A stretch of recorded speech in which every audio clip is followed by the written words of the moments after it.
Hello, Wesley students and parents. Welcome to Tuesday. Hope you're having a wonderful day, a wonderful week so far. I know it's kind of early in. I know I've been having a pretty good week myself. So anyway, gonna have a sip of coffee. And now it's time to get started. As you know, we've been reading through Prince Caspian. We are now on chapter 9. If you've missed any of the previous chapters, you can check my YouTube channel or the links below for any of the previous chapters for Prince Caspian. You can also there on my YouTube channel listen to, or kind of watch, I guess, all of The Magician's Nephew as well. So we have The Magician's Nephew, we have Prince Caspian, quite a lot of good read aloud times with your family if you're interested. So without any further delay, chapter 9 of Prince Caspian, What Lucy Saw. Susan and the two boys were bitterly tired with rowing before they rounded the last headland and began the final pull up Glasswater itself. And Lucy's head ached from the long hours of sun and the glare on the water. Even Trumpkin longed for the voyage to be over. The seat on which he sat to steer had been made for men, not dwarves, and his feet did not reach the floorboard. And everyone knows how uncomfortable that is, even for 10 minutes. And as they all grew more tired, their spirits fell. Up till now, the children had only been thinking of how to get to Caspian. Now they wondered what they would do when they found him, and how a handful of dwarves and woodland creatures could defeat an army of grown-ups. Twilight was coming on as they rowed slowly up the windings of Glasswater Creek, a twilight which deepened as the banks drew closer together and the overhanging trees began almost to meet overhead. It was very quiet in here as the sound of the sea died away behind them. They could even hear the trickle of the little streams that poured down from the forest into Glasswater. They went ashore at last, far too tired to attempt lighting a fire, and even a supper of apples, though most of them felt that they never wanted to see an apple again. Seemed better than trying to catch or shoot anything. After a little silent munching, they all huddled down together in the moss and dead leaves between 4 large beech trees. Everyone except Lucy went to sleep at once. Lucy, being far less tired, found it hard to get comfortable. Also, she had forgotten till now that all dwarfs snore. She knew that one of the best ways of getting to sleep is to stop trying, so she opened her eyes. Through a gap in the bracken and branches, she could just see a patch of water in the creek and the sky above it. Then, with a thrill of memory, she saw again, after all those years, the bright Narnian stars. She had once known them better than the stars of our own world, because as a queen of Narnia, she had gone to bed much later than as a child in England. And there they were, at least 3 of the summer constellations could be seen from where she lay: the ship, the hammer, and the leopard. "Dear old leopard," she murmured happily to herself. Instead of getting drowsier, she was getting more awake, with an odd nighttime, dreamish kind of wakefulness. The creek was growing brighter. She knew now that the moon was on it, though she couldn't see the moon. And now she began to feel that the whole forest was coming awake like herself. Hardly knowing why she did it, she got up quickly and walked a little distance away from their bivouac. "This is lovely," said Lucy to herself. It was cool and fresh. Delicious smells were floating everywhere. Somewhere close by, she heard the twitter of a nightingale beginning to sing, then stopping, then beginning again. It was a little lighter ahead. She went toward the light and came to a place where there were fewer trees and whole patches or pools of moonlight, but the moonlight and the shadows so mixed that you could hardly be sure where anything was or what it was. At the same moment, the nightingale, satisfied at last with his tuning up, burst into full song. Lucy's eyes began to grow accustomed to the light, and she saw the trees that were nearest her more distinctly. A great longing for the old days when the trees could talk in Narnia came over her. She knew exactly how each of these trees would talk if only she could wake them, and what sort of human form it would put on. She looked at a silver birch. It would have a soft, showery voice and would look like a slender girl, with hair blown all about her face, and fond of dancing. She looked at the oak. He would be a wizened but hardy old man with a frizzled beard and warts on his face and hands, and hair growing out of the warts. She looked at the beech under which she was standing. Ah, she would be the best of all. She would be a gracious goddess, smooth and stately, the lady of the wood. "Oh, trees, trees, trees," said Lucy, though she had not been intending to speak at all. "Oh, trees, wake, wake, wake. Don't you remember it? Don't you remember me? Dryads and hamadryads, come out, come to me." Though there was not a breath of wind, they all stirred about her. The rustling noise of the leaves was almost like words. The nightingale stopped singing as if to listen to it. Lucy felt that at any moment she would begin to understand what the trees were trying to say, but the moment did not come. The rustling died away. The nightingale resumed its song. Even in the moonlight, the wood looked more ordinary again. Yet Lucy had the feeling, as you sometimes have when you're trying to remember a name or a date and almost get it, but it vanishes before you really do, that she had just missed something, as if she had spoken to the trees a split second too soon, or a split second too late, or used all the right words except one, or put in one word that was just wrong. Quite suddenly, she began to feel tired. She went back to the bivouac, snuggled down between Susan and Peter, and was asleep in a few minutes. It was a cold and cheerless waking for them all next morning, with a gray twilight in the wood, for the sun had not yet risen, and everything damp and dirty. "Apples, hey-ho," said Trumpkin with a rueful grin. "I must say, you ancient kings and queens, don't overfeed your courtiers." They stood up and shook themselves and looked about. The trees were thick, and they could see no more than a few yards in any direction. "I suppose your majesties know the way all right," said the dwarf. "I don't," said Susan. "I've never seen these woods in my life before. In fact, I thought all along that we ought to have gone by the river." "Then I think you might have said so at the time," answered Peter, with pardonable sharpness. "Oh, don't take any notice of her," said Edmund. "She's always a wet blanket. You've got that pocket compass of yours, Peter, haven't you? Well then, we're right as rain. We've only got to keep on going northwest, cross that little river, what do you call it? The Rush?" "I know," said Peter. "That one joins the big river at the fords of Baruna, or Baruna's Bridge, as the DLF calls it." "That's right. Cross it and strike uphill, and we'll be at the stone table. Aslan's How, by 8 or 9 o'clock. I hope King Caspian will give us a good breakfast." "I hope you're right," said Susan. "I can't remember all that at all." "That's the worst of girls," said Edmund to Peter and the dwarf. "They never carry a map in their heads." "That's because our heads have something inside them," said Lucy. At first, things seemed to be going pretty well. They even thought they had struck an old path. But if you know anything about woods, you will know that one is always finding imaginary paths. They disappear after about 5 minutes, and then you think you found another, and hope it's not another, but more of the same one. And it also disappears. And after you have been well lured out of your right direction, you realize that none of them were paths at all.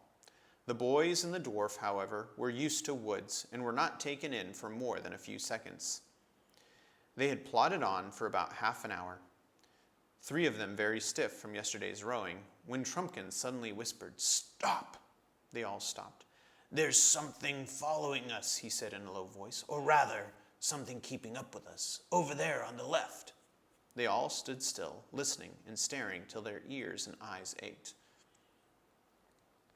"You and I better each have an arrow on the string," said Susan to Trumpkin. The dwarf nodded, and when both bows were ready for action, the party went on again. They went a few dozen yards through fairly open woodland, keeping a sharp lookout. Then they came to a place where the undergrowth thickened, and they had to pass nearer to it. Just as they were passing the place, there came a sudden something that snarled and flashed, rising out from the breaking twigs like a thunderbolt. Lucy was knocked down and winded, hearing the twang of a bowstring as she fell. When she was able to take notice of things again, she saw a great, grim-looking gray bear lying dead with Trumpkin's arrow in its side.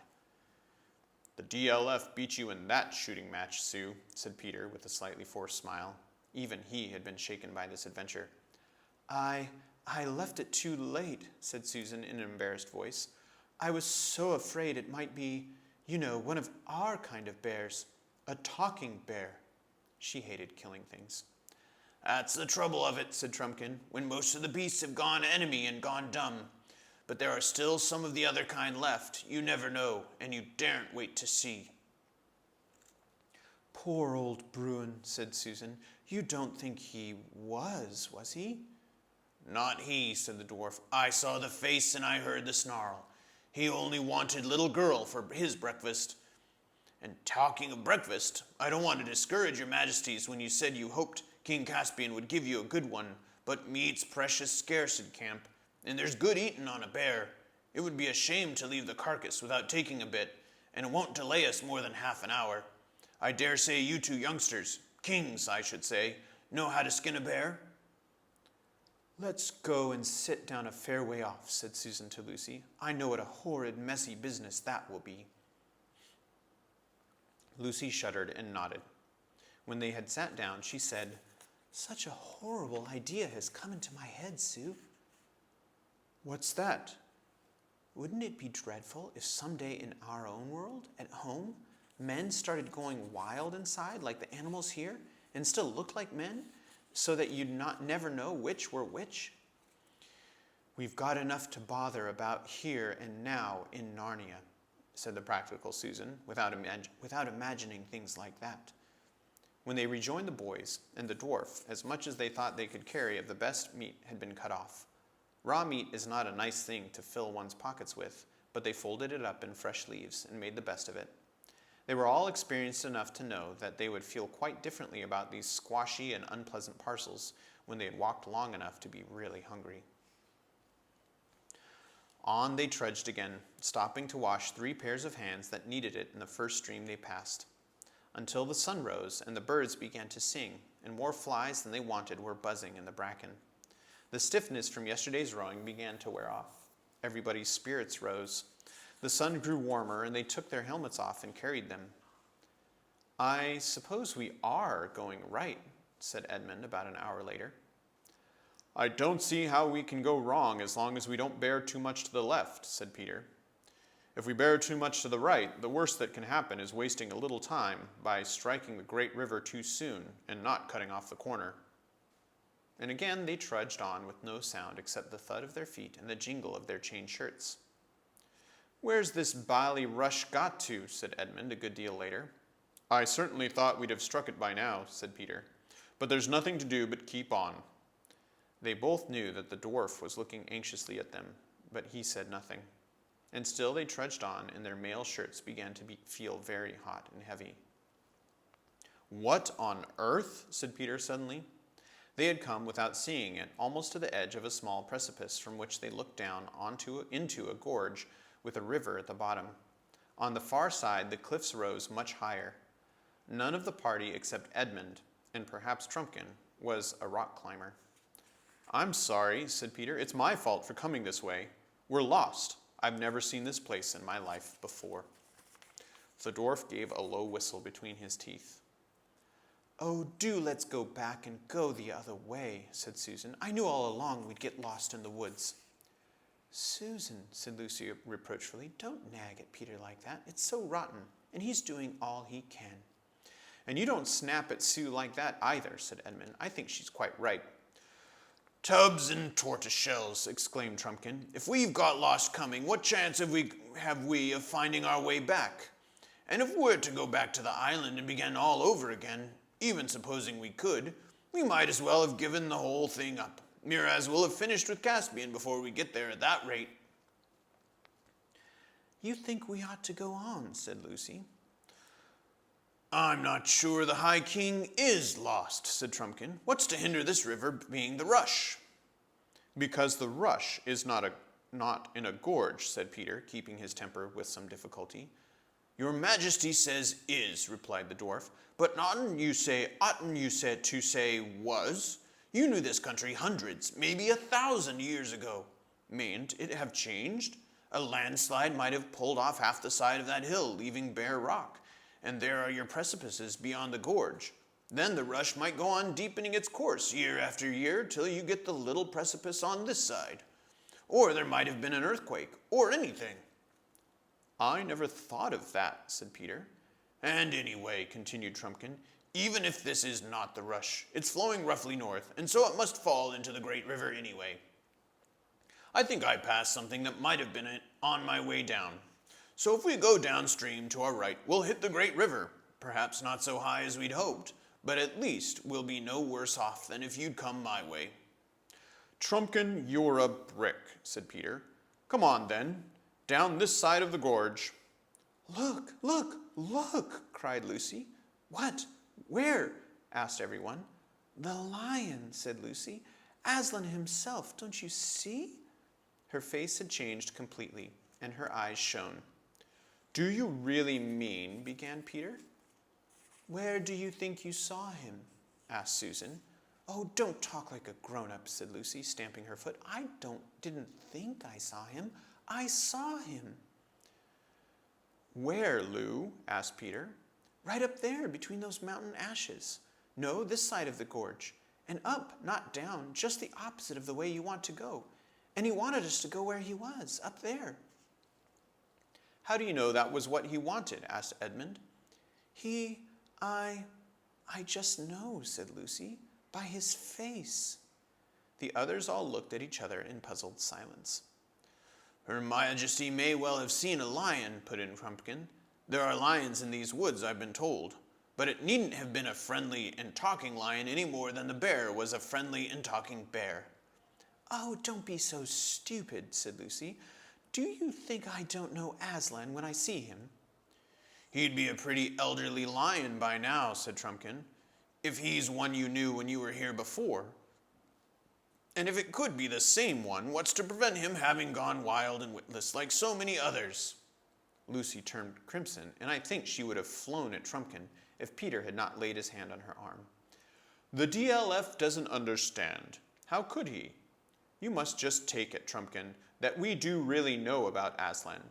A little bit about him, I mean, and you mustn't talk about him like that again. It isn't lucky for one thing, and it's all nonsense for another. The only question is whether Aslan was really there." "But I know he was," said Lucy, her eyes filling with tears. "Yes, Lou, but don't you see?" "There's nothing for it but a vote," said Edmund.